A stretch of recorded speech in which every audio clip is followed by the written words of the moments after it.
पिछले audio lecture में हमने दोस्तों अलंकार का सामान्य परिचय देखा और उसके भेद कितने होते हैं, ये तमाम चीजें हमने देखी थी। आज हम बात करने वाले हैं अनुप्रास अलंकार के बारे में। इससे पहले मेरा नाम बता दूं, मेरा नाम है सचिन मंसारे। और दोस्तों हम इससे पहले क्या करने वाले हैं कि जो पिछले हमने क्या पढ़ा था उसके बारे में थोड़ा सा रिवाइज कर लेते हैं। जैसे मैंने कहा अलंकार, तो अलंकार का मतलब क्या होता है, तो अलम धन कार मतलब क्या, अलम का मतलब होता है अलंकृत और कार का मतलब करने वाला। जैसे काव्य का वह गुण या वह रूप जो उसकी सुंदरता को बढ़ाए उसे हम क्या कहते हैं, अलंकार कहते हैं। और साधारण भाषा में बात की जाए तो जिस प्रकार से दोस्तों स्त्रियां क्या करती है, अपनी सुंदरता बढ़ाने के लिए आभूषणों का प्रयोग करती है, उसी तरह से दोस्तों यहाँ पर भी शब्द और अर्थ दोनों क्या करते हैं, अपनी काव्य की शोभा बढ़ाने के लिए उनका प्रयोग किया जाता है। उन्हें हम क्या कहते हैं, अलंकार कहते हैं। बस इतनी सी बात आपको याद रखनी है। अलंकार के दो भेद माने जाते हैं, एक शब्दालंकार और एक अर्थालंकार। तो शब्दालंकार का मतलब क्या होता है कि जहां शब्दों के माध्यम से कविता में सौंदर्य का भाव पैदा हो जाए उसे हम क्या कहते हैं, शब्दालंकार कहते हैं। और ये दोस्तों बाहरी सौंदर्य होता है। और बात करें हम अर्थालंकार की, तो अर्थालंकार जहां अर्थ के माध्यम से कविता में सौंदर्य का भाव पैदा हो उसे हम क्या कहते हैं, अर्थालंकार कहते हैं। और ये आंतरिक सौंदर्य होता है। तो आज और इसके हमने भेद माने थे कि 5 भेद होते हैं: अनुप्रास अलंकार, यमक अलंकार, श्लेष अलंकार, वक्रोक्ति अलंकार और पुनरोक्ति अलंकार। ये दोस्तों शब्दालंकार के क्या है, भेद है। उनमें से आज हम फर्स्ट के बारे में बात करने वाले हैं, यानी कि अनुप्रास अलंकार के बारे में, क्योंकि ये ऑडियो बहुत ज्यादा बड़ा हो जाएगा। अब बात करते हैं हम अनुप्रास अलंकार की। अनुप्रास अलंकार के दोस्तों हमने 5 भेद माने, उनके बारे में भी जल्दी जल्दी देख लेते हैं कि कितने भागों में इसको पढ़ने वाले हैं। मतलब अनुप्रास अलंकार के भेद कितने बताए गए हैं सुविधा के अनुसार। तो दोस्तों छेकानुप्रास, प्रत्यानुप्रास, लाटानुप्रास और श्रुत्यानुप्रास, अनंत्यानुप्रास, तो इनके बारे में हम डिस्कस करेंगे। सबसे पहले बात करते हैं, परिभाषा देखते हैं अनुप्रास अलंकार की परिभाषा क्या होती है। तो प्रास का मतलब ही दोस्तों क्या होता है, बार बार। प्रास, अनुप्रास, प्रास का मतलब होता है बार बार आवृत्ति होना। तो दोस्तों एक ही वर्ण की आवृत्ति बार बार जहां होती है वहां पर क्या होता है, अनुप्रास अलंकार होता है। फिर से देखें, एक वर्ण की आवृत्ति बार बार हो, जहां एक व्यंजन वर्ण या वर्ण की आवृत्ति क्या हो, बार बार हो, उसे हम क्या कहते हैं, अनुप्रास अलंकार कहते हैं। जैसे एक एग्जांपल देखते हैं, कुलन में, कलियन में, कछारन में, कुंजन में, क्यारिन में, कलिन में, क्लीन किलकत है। तो ये दोस्तों पद्माकर ने ये लिखा है ये कविता। और फिर से देखते हैं, कुलन में, कलियन में, कछारन में, कुंजन में, क्यारिन में, कलिन में, कलिन किलकत है। तो ये आपको लग रहा होगा कि दोस्तों एक दो वर्ड ऐसे हैं, वर्ण हैं, जैसे कि क बार बार आ रहा है, कुलन, कलियन, कछारन, कुंजन, क्यारिन, कलिन, क्लीन, किलकत है। तो ये क्या हो रहा है, बार बार आ रहा है। फिर बात करें हम, ये देखा जाए तो वृत्तानुप्रास के अंतर्गत आता है। आगे बात करें कि तरनी, तरुजा, तट, तमाल, तरुवर, बहु, छय। तो यहाँ पर दोस्तों तरनी, तनुजा, तट, तमाल, तरुवर, बहु, छय। तो दोस्तों यहाँ पर त जो है, तरनी में त, तनुजा में त, तट में त, तमाल में त, तरुवर में त, बहु, छय। तो दोस्तों इनमें क्या हो रहा है कि त जो वर्ण है उसकी आवृत्ति क्या हो रही है, बार बार हो रही है। और बात करें कि आपने कभी सुना होगा, चंदू के चाचा ने चंदू की चाची को चांदनी चौक में चांदी के चम्मच से चांदनी रात में चटनी चटाई, ऐसा कुछ सुना होगा। तो ये भी दोस्तों क्या है, जहां पर क्या हो रहा है कि चंदू के चाचा ने चंदू की चाची को चांदनी चौक पे चांदनी रात में चांदी के चम्मच से चटनी चटाई।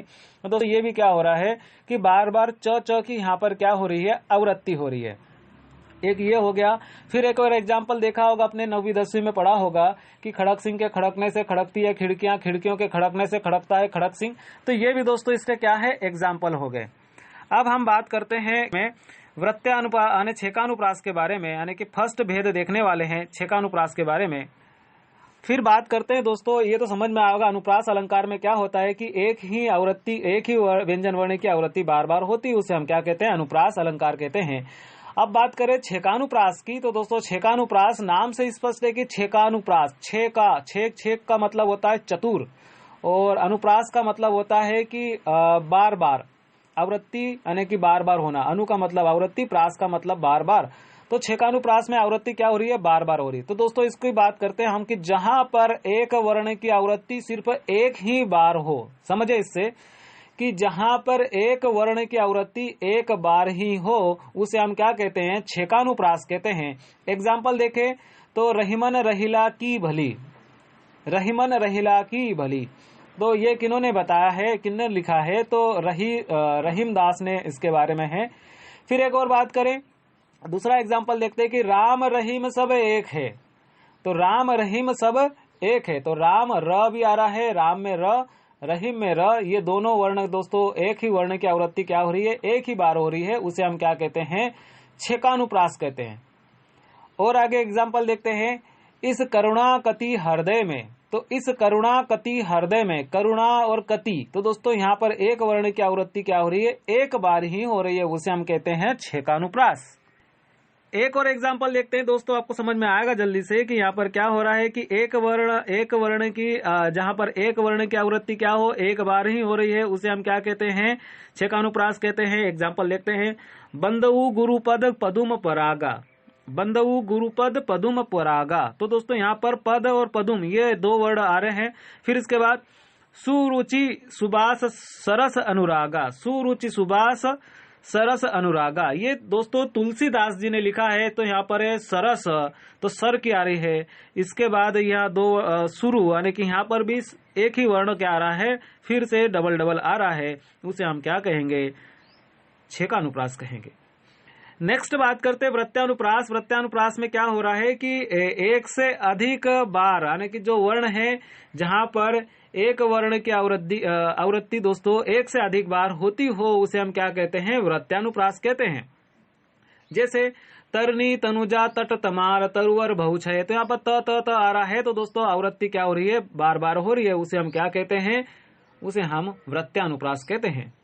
फिर बात करें, चंदू के चाचा ने चंदू की चाची को चांदी की चम्मच से चटनी चटाई, तो ये भी दोस्तों क्या है, वृत्तानुप्रास का एग्जाम्पल है। खड़क सिंह के खड़कने से खड़कती है खिड़कियां, ये भी दोस्तों वृत्तानुप्रास का एग्जाम्पल है।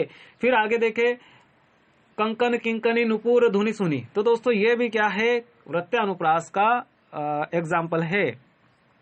फिर बात करें, कलावती केलीवती कलिंदजा, कलावती केलीवती कलिंदजा, तो दोस्तों यहाँ पर भी एक वर्ण की आवृत्ति क्या हो रही है, अनेक बार होती जा रही है। जैसे कलावती केलीवती कलिंदजा, तो ये दोस्तों बार बार इनकी आवृत्ति हो रही है। नेक्स्ट बात करते हैं हम लाटानुप्रास की। लाटानुप्रास मतलब दोस्तों इसको क्या कहा जाता है, गुजरात में इसको प्रिय अलंकार माना जाता है, लाट अलंकार को। दोस्तों ये क्या, प्रिय अलंकार माना जाता है, गुजरात में गुजरात का प्रिय अलंकार माना जाता है, इसको वाक्य कहते हैं। यहाँ पर बात करें कि जहां पर एक वाक्य दो या दो से अधिक बार आए तथा अन्वय करने पर उसका अर्थ बदल जाए, तो क्या होता है, लाटानुप्रास होता है। जैसे हमको लिखो है कहा, हमको लिखो है कहा, हमको लिखो है कहा, कहन लगे कहन सभे लगी, यानी रत्नाकर ने ये रचना लिखी है। इसका मतलब क्या होता है कि गोपियां दोस्तों पूछ रही है, क्या पूछ रही है कि जैसे उद्धव जाता है, उद्धव कृष्ण जी का पत्र लेकर आता है, तो गोपियां पूछती है कि बताइए हमारा नाम लिखा है क्या, हमारा नाम लिखा है क्या, कहाँ है। ये सब क्या है दोस्तों, इसके बारे में है। हमको लिखो है कहा, जैसे बोलते ना कि हाँ हमको लिखो है कहा, हमारा नाम कहाँ है, हमको लिखो है कहा, हमको लिखो है कहा, हमको लिखो है कहा। तो अलग अलग कहने का मतलब है कि एक ही वर्ण की क्या हो रहा हो कि जहां पर एक वाक्य दो या दो से अधिक बार आए और उनको अन्वय करने पर, यानी कि उनको समन्वय करने पर, अलग अलग देखने पर उसका अर्थ क्या हो जाए, बदल जाए। तो यहाँ बात होती है। एग्जाम्पल और देखते हैं कि पूत सपूत तो क्यों धन संचय, पूत सपूत तो क्यों धन संचय। तो दोस्तों यहाँ पर पूत सपूत का मीनिंग अलग निकल रहा है, और पूत का सपूत तो क्यों धन संचय, और इधर भी पूत सपूत तो क्यों धन संचय। लाटानुप्रास में और बात करें कि इसका एक और क्या बनेगा, तात्पर्य मात्र के भेद से शब्द और अर्थ दोनों की पुनरुक्ति होती है। लड़का तो लड़का ही है, समझे, इससे लड़का तो लड़का ही है। तो दोस्तों यहाँ पर भी क्या हो रहा है कि सामान्य लड़का, रूप बुद्धि शिलादि गुण संपन्न लड़का, अर्थ की क्या हो रही है, यहाँ पर पुनरुक्ति हो रही है। तो लाटानुप्रास आपको समझ में आएगा। नेक्स्ट हम बात करते हैं इसके ऊपर, श्रुत्यानुप्रास के बारे में कि जहां सुनने में अनुप्रास लगे और शब्दों का अंतिम वर्ण क्या हो, समान हो, उसे हम क्या कहते हैं, श्रुत्यानुप्रास। जैसे कहत, नटत, रिजत, बिजत, मिलत, बिलत, लजिजात। किसने लिखा? बिहारी जी ने। आगे तुलसीदास, सिदती निसदित, देखत तुम्हारा निठुराई, तद सदन दंत। तो ये दोस्तों क्या होता है, जहां सुनने में क्या लग रहा हो, हमें शब्दों का अंतिम वर्ण समान लग रहा हो, उसे हम क्या कहते हैं, श्रुत्यानुप्रास। सुनने की बात हो रही है। अब बात करें हम ये अंत्यानुप्रास की, तो अंत में आया हुआ अनुप्रास जहां पंक्तियों का अंतिम वर्ण क्या हो, समान हो, उसे हम क्या कहते हैं, अंत्यानुप्रास कहते हैं। जैसे नाथ शंभु धनु भंजन निहारा, होई है कोई एक दास तुम्हारा, तुलसीदास ने लिखा है। और जो हम लिखते हैं ना, जय हनुमान ज्ञान गुण सागर, जय कपीस तिहु लोक उजागर। तो दोस्तों अंतिम वर्ण में क्या हो रहा है, जहाँ पंक्तियों का अंतिम वर्ण क्या हो, समान हो। जैसे र आ रहा है, इधर भी जय हनुमान ज्ञान गुण सागर र आ रहा है, जय कपीस तिहु लोक उजागर र आ रहा है। तो दोस्तों इसको अंत्यानुप्रास को तुक अलंकार भी हम कहते हैं। दोस्तों जहां आपको अलंकार में समझ में नहीं आया, आप बाकायदा मुझे कमेंट्स में बता सकते हैं।